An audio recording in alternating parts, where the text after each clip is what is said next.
everyone to another conversation.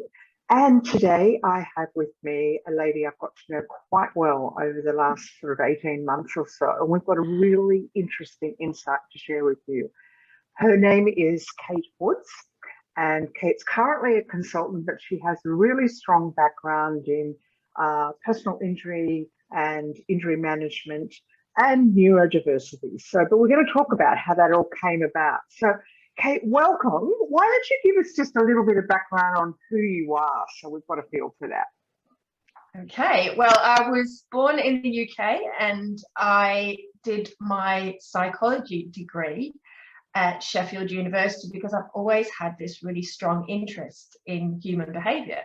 And then when I came over to Australia, I found out about these new undergrad opportunities to train up as a rehabilitation consultant. And so from there, I then spent 20 years learning all about injury management, workers' compensation.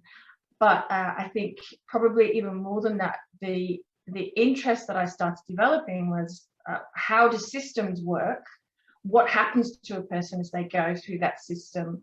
And how does that complex situation work when you've got all these different stakeholders with different points of view? Because you end up with these really big problems that need a lot of systemic change, but it's going to take a long time to get there. So you're talking about my metaphor.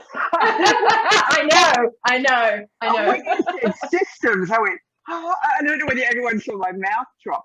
If you could say, and you mightn't be able to, if you could dumb it down in one sentence or so, why do systems, when we know, that they can hurt them, why do they continue to do it? And I'm not just talking about a workers' compensation system. I could be talking about Centrelink and a whole range of vulnerable populations.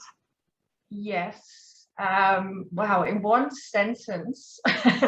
Well, so the first thing that I think about is, gosh, well, wouldn't it be nice if systems actually, okay, so as a neurodiverse person, I know we'll get to that, but my first thing is always, what I find really fascinating about systems is that you've got the rules and you think, okay, great, this is how the system works, but that's not how the system works at all. It's like there's then a rule, like there's then a different set of rules that sits underneath that you don't actually find out about until you participate in that system, which is like, so if you ask me in one sentence, it's like there's the rules and then there's a different set of rules. Yeah, and I guess just to close that comment so that people are saying, oh gosh, I'm not getting enough. We're actually supporting at the moment a lady who's going through a very complex domestic and family violence situation. And she's described her experience of like living in a parallel universe, that she knows what's right and wrong, but that's not the way the system's treating her. And I hear this so often, she's finding it really difficult to get a head around it. And I would expect that's really common just about with any system. And it must be really challenging for people that actually work in the system, because either they're immune to it and forget that's people's experience, or they don't know. It's one or the other, but it's not neither. Yeah, and then I know, Kathy, you've talked about the concept of moral injury when people are feeling that they've got to make these decisions that don't sit well with their values, and that's very difficult too. Yeah. Okay, well, thank you for that. And everybody, I know it's a massive subject, so maybe we'll talk about that on another day. But what I really wanted to talk to you was about, how you generated such a profound interest in neurodiversity and how it all came about during COVID. Yeah, absolutely. So I will start by saying that I know that I'm not the only person that has had similar realizations. In fact, it's been quite common especially during the first lockdown as well, because obviously, as we know, what COVID did was it disrupted all of our normal routines. So for me, at first, I went, okay, let's embrace this challenge and working from home. We're all in this together. let's go with it. And I started to notice quite quickly that the Zoom calls I was finding them incredibly difficult, because I was trying to do my normal job and then turning up to all these meetings, but I was finding it actually quite painful to participate. And I was thinking, what is this? What is this? And I was thinking, everybody else seems to be fine, but I feel like screaming. What's going on? And then I started to realize it was these sensory receptivity problems that I was having. So for a start, I was thinking, well, what's the difference between normal meetings and meetings that we have via Zoom? And I was going, well, it's because I've got my headphones on. So instead of hearing people, mainly through this ear or that ear, it's like the voices in my head to some extent. And then there's the fact that I'm on the camera all the time. Like I've turned off my camera at the beginning of this for precisely that reason, as it just felt so odd. And I was thinking, gosh, well, in normal conversations, you talk and then you look away, and then you talk and you look away. But what is it about me that's finding like this particular thing so difficult? So I looked into that, and then I also noticed that my concentration as well had really dropped during the day. I know that everyone's had, but mine, it just really seemed like it was just so difficult to kind of get anything done. So I'm looking at all these different things, and that then of course is an executive functioning issue as well. And I started to get this idea come through, maybe this is being autistic, which I batted away again instantly, because like many people, I believed in the myth that autistic people don't have empathy, and which is actually not true at all. No, it's not. No. By a long way. And also, it is something I'd considered earlier, because I'd had various mental health issues, particularly at university, after I had transitioned from living at home to living away. Another flag now when I turn back. And then when I realized that a lot of these things that I'm thinking weren't true, then I was able to walk it all through with the help of various blogs and things. I read everything I could possibly online, which is also an autistic trait too. It's like, yeah, I'm going to go and become this expert about this, like 3 or 4 things a year. And then after that, I then found a psychologist who turned out to be actually the closest clinic, was just down the street from me, which was perfect. And then went through this assessment process, which took about 6 weeks altogether. So you had sort of an aha moment that you sort of noticed there's something going on here. This is just not the way I normally relate. There's something. Yes. So I guess, to say that you're not able to concentrate, can you perhaps describe it a little bit more, that somebody might say, oh, that could be me, or I could notice that? Was it like the presence you feel when you're face to face and when you were on Zoom was quite different? Yes. So what that felt like was, this is a really important point, because this is when I started to pick up on my, well, they called it deficits for the purpose of diagnosis, but let's say it's differences. I became aware that there were certain cues that I get in person that I wasn't able to get over Zoom. And part of this is because we have this sense called neurodeception, which is how we pick up, like it's our field, of physiology, and we are not even aware of this most of the time, but it's picking up all of these little clues from people around us, and we actually need most of that to be in person. So for someone who's autistic, because we don't necessarily have the inbuilt rule book that lets us have the cognitive empathy, we have more reliance on the emotional empathy. And at the same time, I also realized I didn't know before that I have some sensory, sound and noise processing issues. So on the phone, for example, things can feel a little bit unclear to me, but normally I would be able to make that up in person by looking at the other person. So all these things that I was normally relying on were not there. And that is actually why the Zoom call was frightening for me, because my system, it wasn't just that it was irritating, it was that my system was going into threat because it couldn't access all the information it normally could. Wow. So knowing that, I mean, that's often part of the whole pattern is once you're able to validate yourself and go, oh, I know that's what's going on for me. You stop trying to overcompensate and you learn new ways of dealing with the situation. Is that how you've worked at it? Or, I mean, do you need to work at the situation differently? That's a good point. I think it's just a question of safety. So a lot of the things that I've been learning about autism recently, so this is the great thing, so much of this information is relevant to everybody.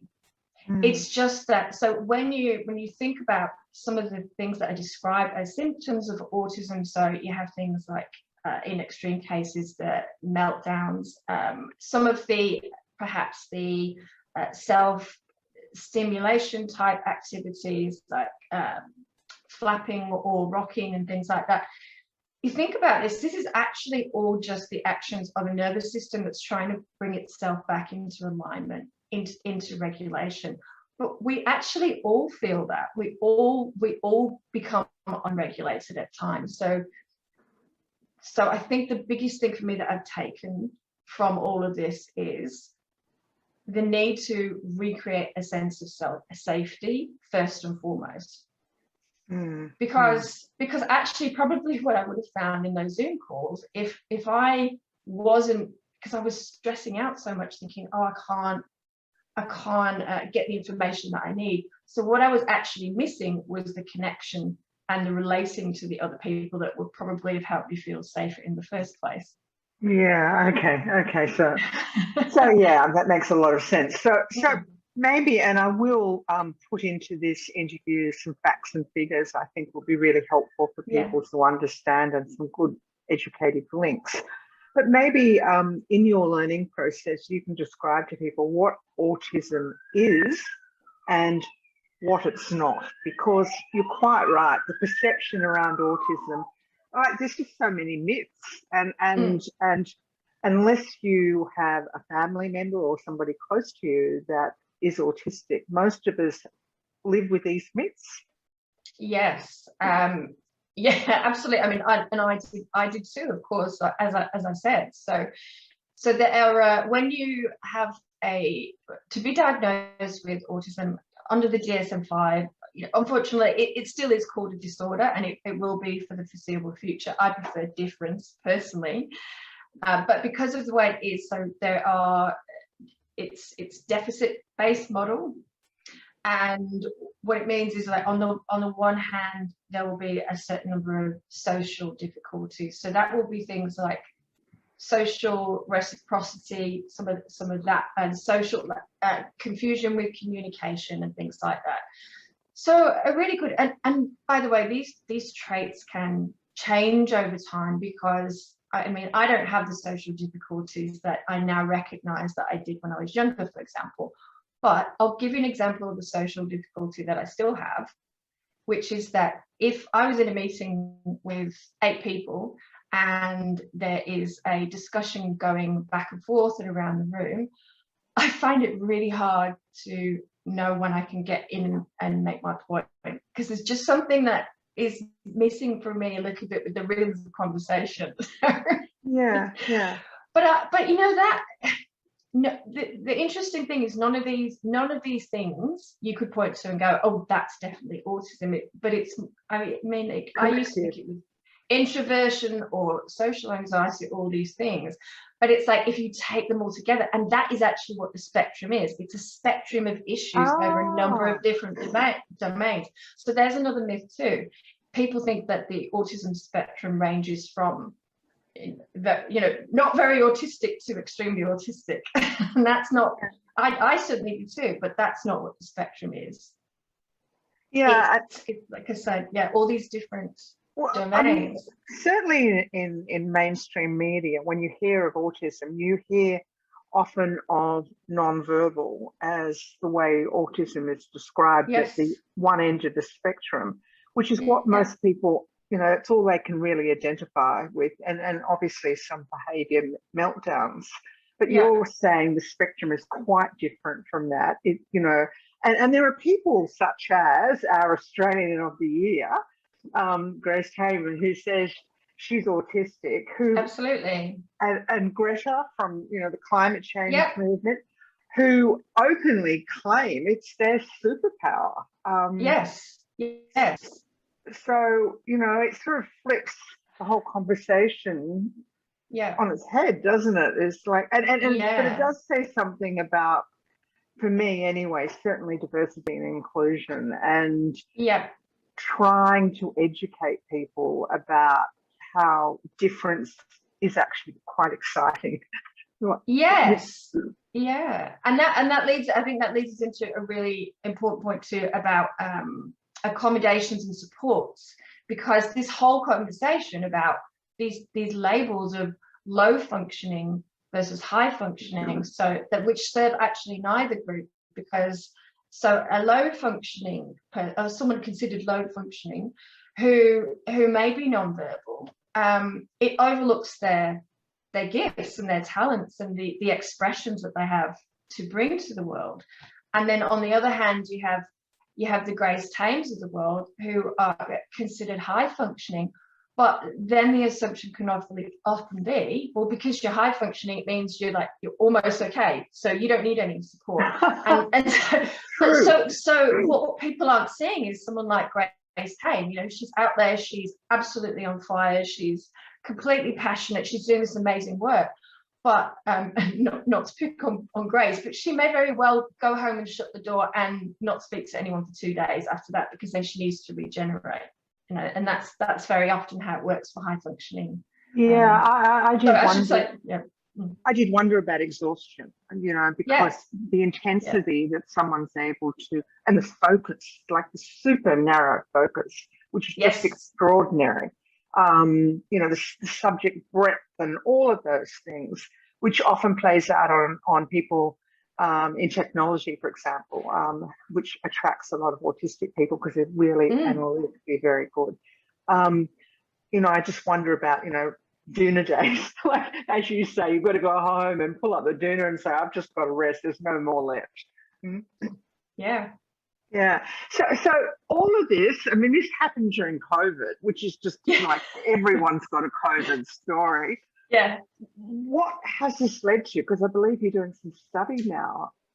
Yes. So there's kind of 2 points to the study, because there's parts that are sort of connecting with the autistic community with other autistic adults, but I also wanted to formalize my knowledge as well and understand what is actually being taught in the universities and what's being taught to educators and parents at the moment. So I've been undertaking a grad cert in autism studies at Griffith University as well. So that's been fascinating, and the two are very at odds, let me tell you. Yeah. So, are there any advocates in this space? Have any people popped up at all that are trying to educate and encourage this diversity inclusion conversation, which I truly hate that label. Like I'm just saying, it's just awful. We've got to find a better way of communicating. We're all human beings. Yeah, well, it is. Look, I would say that this is an area that's absolutely exploding, and I attended an online summit last week called Autism Explained, and one of the speakers was saying that this is approaching a civil rights movement to some extent. That is growing, and part of it is things like non-autistic led research, when actually there's this growing area of autistic researchers, and they're saying you need to include lived experience when you're designing these programs. So for example, at the moment there's been a huge outcry recently about a study called Spectrum 10K in the UK, which is about collecting the DNA of autistic people, and then looking into, you know, what are the reasons behind that. But but what the autistic community is saying, well, that sounds like you just want to get rid of autism. You know, whereas like if you're going to spend millions and millions and millions, like how about some supports for the people who need it right now? Because you know, this is going to take years and years. So those sorts of conversations are really interesting to follow. So there's a hashtag that I started following called Actually Autistic on Twitter, and so I just scroll through that every now and then, and there's it's very rich and very, very interesting. So what do you hope to do with this study? Are you feeling as though that's an area you now want to specialize in and bring voice to autism? Yes, I mean, I would love to, but I'd like to build that in several different ways. And what I'm interested in is particularly working with employers in some respects, because I would like to normalize the world where it's okay to ask for the small accommodations that autistic people might need to make life easier. And when I think about things like that, again, it's things that tend to be useful for autistic people can be useful for everyone. So you take the example of behavioral interviews, and we use these motivational interview type questions. So we all know that we've got to go along and we've got to remember these stories, and then we've got to regurgitate them. And like for me, that was always really difficult, because I just thought, oh, I've got to get this right. You know, this is a good example of thinking the rules are one thing, but they're actually this other thing. So for years, because this is the advice you're given, you know, learn these stories, go ahead and make sure that you demonstrate all of this. And then I'd be in the interviews thinking, I've got to make sure that I get all of this information across. But nobody told me that actually the interview is about making a connection with the interviewer, and they're not going to be as concerned about your actual words so much as they are about how you make them feel. It's very confusing. Yeah, absolutely. In fact, one of the things I'm observing is there's a real awakening going on for people in general. Like, for example, take mental health, for example. You know, we've all gone through, you know, how to practice good mental health, stay connected, exercise, take time out moments. But it's like the business world is waking up to the fact that if people are being psychologically injured at work, no amount of that is going to help. So there's a massive disconnect, and the same applies to making, you know, accommodations, you know, for people with autism or other, you know, things that impact their lives. It's like, we've got to get real. We've got to connect the dots, not have a policy sitting over here which has absolutely no relation to how human life actually functions. Yeah, exactly. So here's another great example. So I not massive fan of open plan offices. I know many people are, but you know, normalize having noise cancelling headphones, like for everyone, or like normalize making soothing spaces, like just normalize soft lights instead of, you know, horrible fluorescent lights. Normalize natural light. As I said, all these things, like these are just things that are comforting for everyone, creating these, you know, human-friendly spaces. They're not just autistic-friendly. Actually, human-centered workplaces. Yes. Awesome. Yeah. So for those watching, if there was like one, and I'm sure there's many from this conversation, but one simple, and I don't want to use the word accommodation. What would be a better word to use? What's one simple practical step, perhaps, that people can do to be more helpful to those that have a different way of hearing or seeing things? Is that an okay description? Yeah, absolutely. And I would say, be clear. Be absolutely clear when you need someone to do something, because some of us do not get hints. you may think that you're being, like, you know, completely forthright and straightforward, and that there are some things that I just will not get. Right. Okay. Well, that's really interesting. So perhaps for the last couple of questions, neurodiversity is, which is the area that you're interested in, is a really big subject. How far does it come and go? I mean, what can it cover? Yeah, well, I mean, I didn't really even touch on the fact that I have ADHD as well, which had been diagnosed sort of earlier before the, but obviously it includes things like autism, ADHD, oh, I hope I don't forget anything important, dyslexia, dyspraxia, and those sorts of things. And then you have things that are more like acquired neurodiversity through things like brain injury, but then you move into the whole mental health space as well. So things like trauma and anxiety and depression. So all of these. So let's just say that it's anything that creates the mind and the brain and the nervous system really to react in ways that isn't the norm. I mean, God, don't get me started on normal, because that's not a thing. Yeah, anyway. I know. So I just want to say to people listening to this, and I'm going to put my hand up. Don't be put off by all the new language that's suddenly arising. No.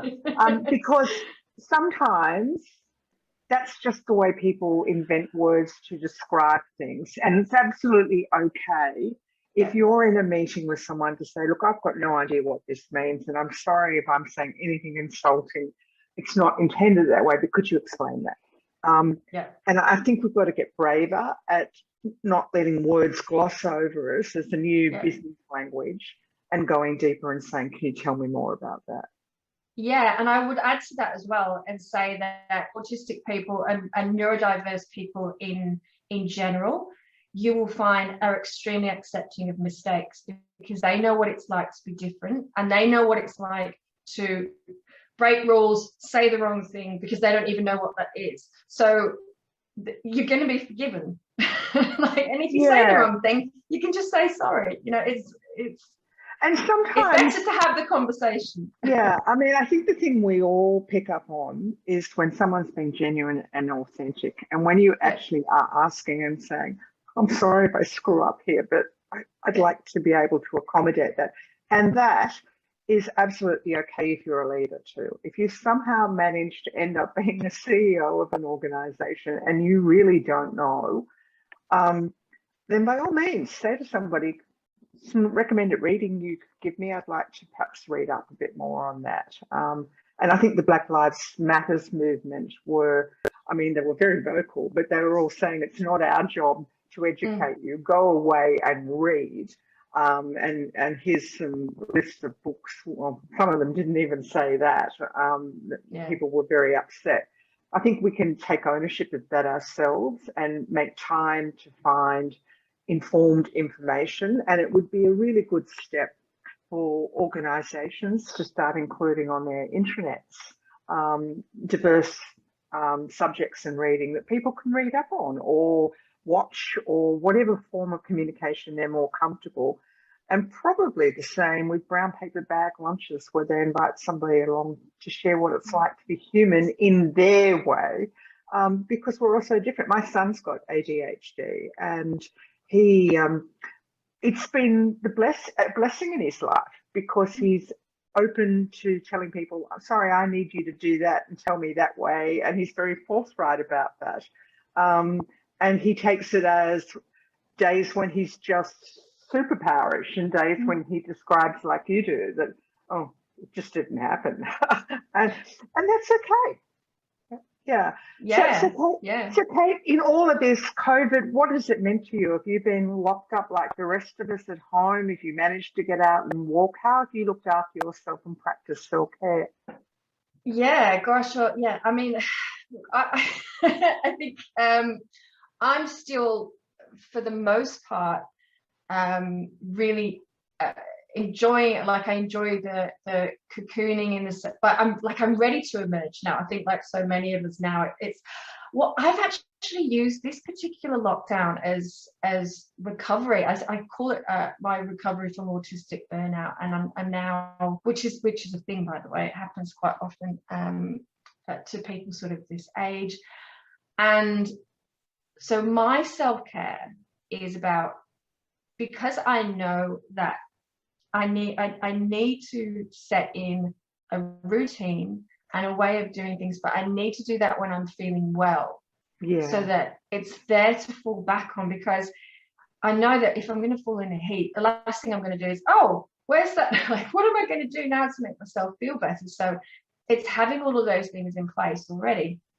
So again, it comes back to self-regulation. So what are the things that help me self-regulate if, for example, something does trigger me, something distressing happens, perhaps I scroll Twitter too much that day, there might be something upsetting in the autistic community, or various COVID things, and feeling everything, go, okay, now I've got myself in that stress state. And then of course it's back to soothing. So it's about finding all of those things, finding the music, the smells, getting back in nature, all the normal sorts of things, and just that grounding first of all, and then it's the releasing. So the first step is to regulate. The second step then is to regulate, connect with other people.